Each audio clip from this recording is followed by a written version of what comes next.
Assalamualaikum warahmatullahi wabarakatuh. Perkenalkan, nama saya Nurul Anissa, NIM 2123370. Saya akan mempresentasikan bisnis proposal Hang Risol. Hang Risol merupakan brand cemilan yang dikembangkan dari makanan tradisional yang akan ditawarkan ke pasaran luas dengan menggunakan mayonnaise sebagai bahan utamanya. Nama perusahaan Hang Risol, alamat Padang, jenis usaha makanan. Alamat online hangrisol.id.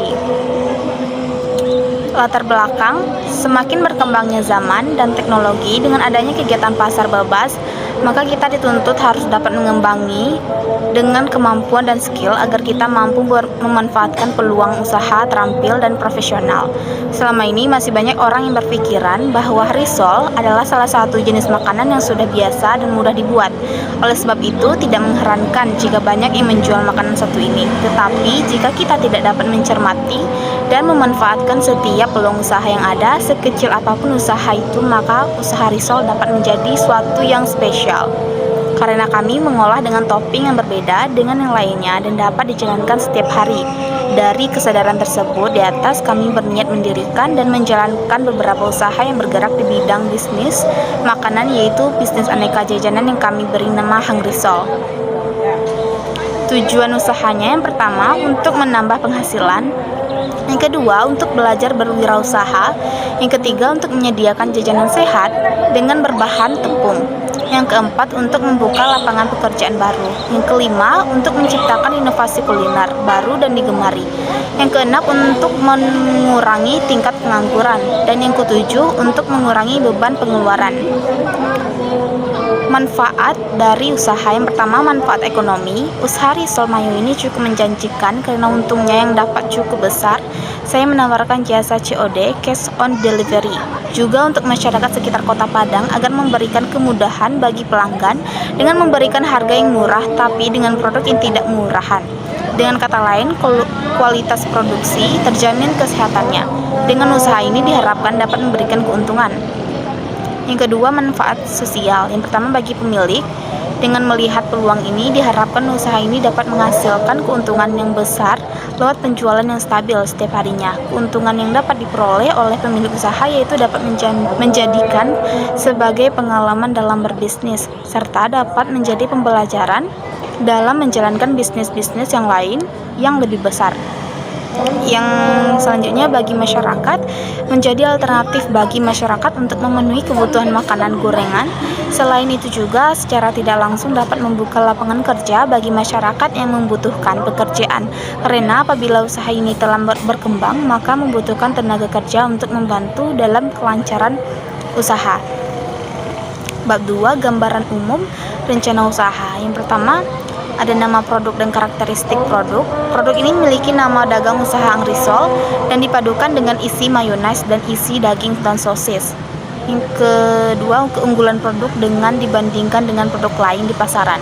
Keunggulannya terletak pada keunggulan gizinya karena banyak terdapat kaya protein dalam tepung dan mayonnaise. Yang ketiga, kelemahan produk terletak pada lebih mahalnya harga mayonnaise karena masih tingginya harga di pasaran dan modal usaha yang cukup besar. Yang kedua, analisis pasar. Ada profil konsumen. Konsumen pada umumnya adalah masyarakat. Karena banyaknya masyarakat yang suka mengkonsumsi cemilan, ini akan membuat daya tarik jual risol lebih meningkat. Yang B, ada potensi dan segmentasi pasar. Melihat peluang pasar saat ini, belum banyak usaha dagang hingga pabrik yang memproduksi. Selain itu, masyarakat juga belum banyak yang menemui risol dengan isian mayonnaise dan tepung seperti daging dan sosis, sehingga membuat peluang usaha pembuatan risol mayonnaise ini sangat besar. C, peluang pasar. Risol mayo sudah dulu ada di publik. Pembuatan risol mayo adalah inovasi baru yang akan menunjang daya jualnya di pasar. Yang D, media promosi yang digunakan untuk menunjang penjualan bisa dilakukan dengan media promosi dan internet, dan juga dengan membuat spanduk risol dengan mendeskripsikan risol yang kaya gizi dan sehat yang akan memikat minat seseorang untuk membelinya. Dan juga bisa membuat delivery order untuk acara pernikahan, ulang tahun, dan lain-lain, dan antar alamat juga. E, strategi pemasaran yang akan diterapkan.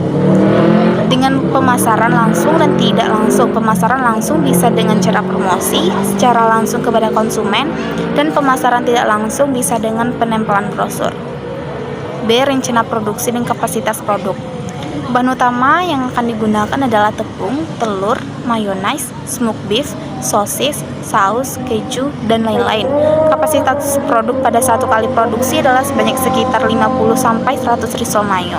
Dengan jumlah kapasitas tersebut, kita membutuhkan modal dana awal sekitar 250-750 ribu untuk satu kali produksi. Selanjutnya ada tugas masing-masing.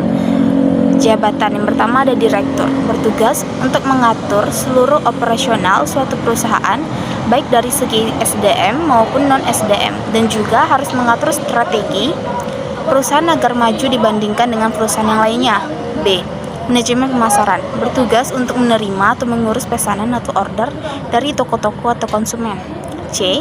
Manajemen keuangan, bertanggung jawab dalam hal yang berbau keuangan seperti pembelian bahan produk, gaji karyawan, dan uang masuk dan keluar.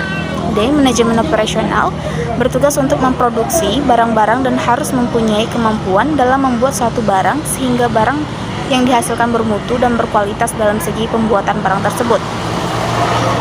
Bab 3 ada rencana pemasaran. Yang pertama ada strategi harga. Metode penetapan harga pada produk Hangrisol yang kami gunakan adalah metode penetapan harga markup. Yang kedua, strategi promosi.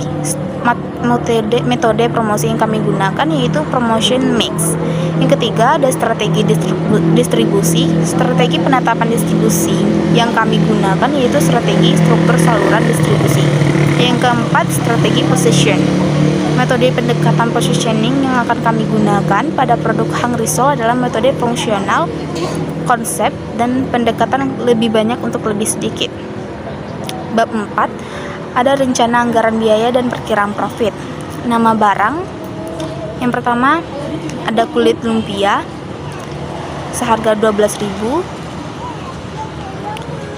mayonaise 32.000, keju 15.000, smoked beef 50.000, telur 60.000, susu 20.000, tepung panir 12.000, Bros Brand 7.000, plastik 5.000, paper Caprisol 29.000, minyak goreng 36.000, gas 12.000, kotak plastik 15.000, dan lain-lainnya 50.000.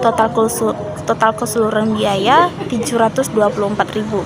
Jenis pembiayaan yang pertama ada peralatan penunjang seharga 124.000, yang kedua bahan penunjang ada 600.000, modal usaha yang pertama ada modal sendiri 750.000, prediksi arus kas untuk jangka waktu 1 bulan. Yang pertama ada modal awal. Yang pertama ada biaya peralatan 124.000, biaya bahan 600.000, total ada 724.000. Jumlah produksi 300 buah, 300 kali 3.500 seharga 1.050.000. Penentuan harga produksi yang pertama ada modal 724.000, harga satuan 3.500, laba bersihnya 326.000. Bab 5 ada jadwal kegiatan. Yang pertama ada perencanaan produksi dilakukan setiap 2 minggu pada 1 bulannya. Yang kedua, produksi dan pemasaran dilakukan setiap minggu dalam 1 bulannya pada bulan ke-1 dan ke-2. Sedangkan pada bulan ke-3 dan ke-4 pemasaran mulai diturunkan hanya 3 minggu dalam 1 bulan. Yang ketiga, pengadaan bahan baku dilakukan setiap kali ada produksi, yakni setiap hari dalam 1 bulan. Yang keempat, penyusunan laporan dilakukan pada bulan ke-3. Yang kelima, penyerahan laporan akhir pada bulan ke-4. Yang keenam, ada kesimpulan dan saran. Kesimpulannya, risol mayo adalah risol yang unik, dibuat secara sederhana, namun menghasilkan rasa yang lezat dan bergizi. Namun, wirausaha harus mempunyai kecakapan dalam melihat analisis SWOT. Saran, disarankan bagi mahasiswa yang nantinya akan memulai berwirausaha untuk memperhatikan segala aspek yang berpengaruh terhadap daya jual suatu produk. Seorang wirausaha memang perlu untuk menghadapi sebuah risiko, karena di proses risiko itu sendiri nantinya akan membawa sesuatu yang besar. Dan juga bersemangat, kerja keras, ulet, serta tidak putus asa, sikap yang sangat dibutuhkan oleh seorang wirausaha agar terus berkarya dengan usaha yang dijalankannya. Baiklah, hanya itu yang dapat saya sampaikan. Apabila ada salah, mohon dimaafkan. Saya akhiri dengan wabillahi taufik wal hidayah. Wassalamualaikum warahmatullahi wabarakatuh.